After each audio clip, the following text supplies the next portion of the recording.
নমস্কার বন্ধুরা, পিঙ্কিজ home and tour ব্লগে সবাইকে আমন্ত্রণ জানাচ্ছি। সবাই কেমন আছেন? আশা করি সবাই ভালো আছেন। তো আজকে একটা রেসিপি আপনাদের সামনে তুলে ধরলাম, ছোট আলু দিয়ে ডিমের ঝোল। খুব বেশি ঝোল নয়, মাখা ঝোল। তো এই রেসিপিটা আপনাদের সামনে তুলে ধরলাম। ছোট আলু দিয়ে ভীষণ ভালো লাগে এইরকম গোটা ডিমের ঝোল। আপনারা অবশ্যই একবার বাড়িতে ট্রাই করবেন। আশা করছি সবারই পছন্দ হবে। আর এই রকম তরকারি থাকলে এক তরকারি দিয়েই ভাত খাওয়া হয়ে যাবে। তো আসুন দেখতে থাকি আমরা রেসিপিটা। ছোট আলু দিয়ে ডিমের ঝোল করার জন্য এখানে দেখুন নিয়ে নিয়েছি ডিম। তো ডিমটা আমি একটু হালকা লাল করে ভেজে নিয়েছি। আর এখানে নিয়েছি ছোট ছোট আলু। এই ছোট আলুগুলোকে আমি প্রেসারে একটু সিদ্ধ করে নিয়েছিলাম, যেহেতু গোটা ওই জন্যে সেদ্ধ করে নিয়েছিলাম। তো এবারে এখানে একটা ডিম হাফ ভাজা দিয়েছি, এটা একজন খাবে বলে। যাই হোক বন্ধুরা, মশলার জন্য এখানে নিয়েছি একটা টমেটো আর পেঁয়াজ কুচি, দুটো মাঝারি সাইজের পেঁয়াজ কুচি নিয়েছি। আর এখানে রয়েছে আমার আদা, জিরে আর কাঁচা লঙ্কা বাটা, রসুন, পেঁয়াজ, আদা, রসুন, কাঁচা লঙ্কা বাটা। এটা আমি বানিয়ে রাখি, যখন প্রয়োজনে আমি ব্যবহার করি। তো এই ডিম ভাজার তেলেতেই আমি পেঁয়াজটা ভেজে নেব। প্রথমে পেঁয়াজটা দিয়ে দিচ্ছি। পেঁয়াজটা দিয়ে ভেজে নেব।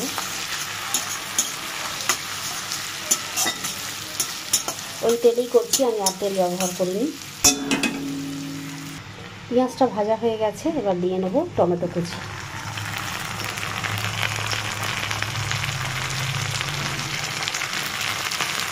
দিয়ে একটু নাড়িয়ে নেব। এবার দিয়ে নেব সামান্য নুন, টমেটোটা যাতে গলে যায়।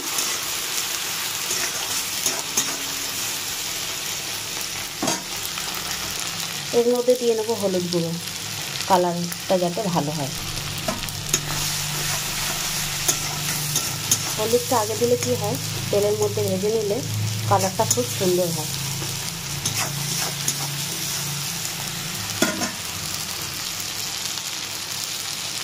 টমেটোটা নরম হয়ে গেছে, তো এবার দেব লাল লঙ্কার গুঁড়ো। এর মধ্যে দিয়ে নেব জিরে গুঁড়ো, ছোটো চামচের 1 চামচ ধনে গুঁড়ো। সব কিছু দিয়ে একটু মিক্স করে নেব।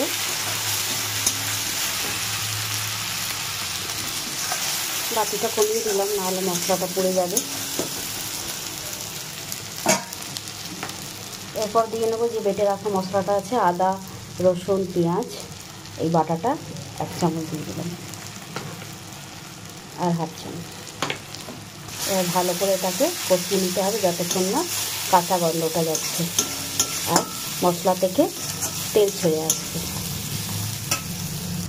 স্বাদ বাড়ানোর জন্য দিয়ে নিচ্ছি ছোটো চামচের 1 চামচ চিনি।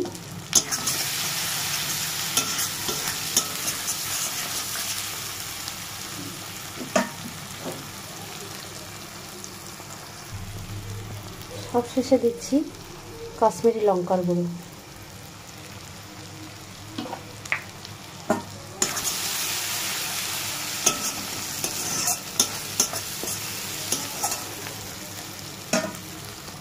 বন্ধুরা, মশলাটা কষে গেছে, তেল বেরিয়ে আসছে দেখুন। তো এবার আমি সামান্য একটু জল দিয়ে মশলাটাকে আরেকবার কষিয়ে নেব।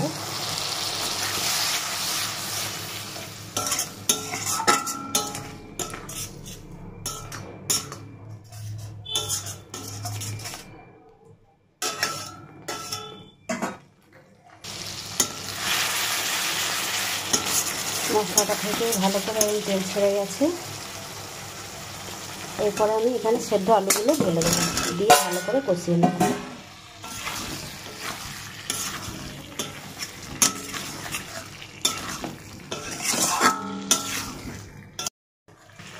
বন্ধুরা, আগে একটু নুন দিয়েছিলাম, আবারও আর একটু নুন দিয়ে দিচ্ছি, যেহেতু ঝোল হবে ওই জন্য। এবার জল ঢেলে দেবো পরিমাণ মতো।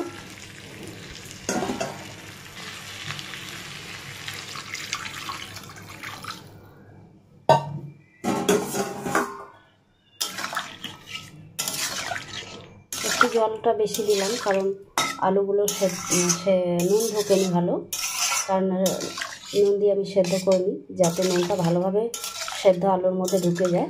এই জন্য একটু জল দিয়ে ফুটিয়ে নেব, তারপরে ডিমগুলো ছাড়বো। প্রথমে ঝোলটা ফুটে উঠেছে, এবার ডিমগুলো দিয়ে দেবো।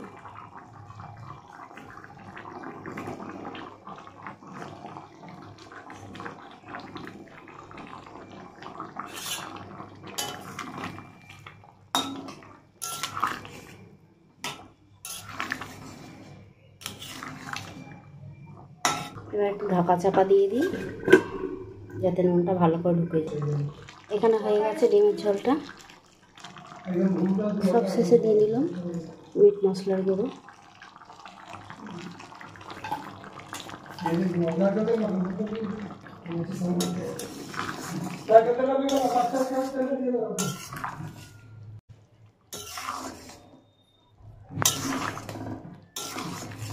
ঝোলটা হয়ে গেছে, নামিয়ে নেব এবারে।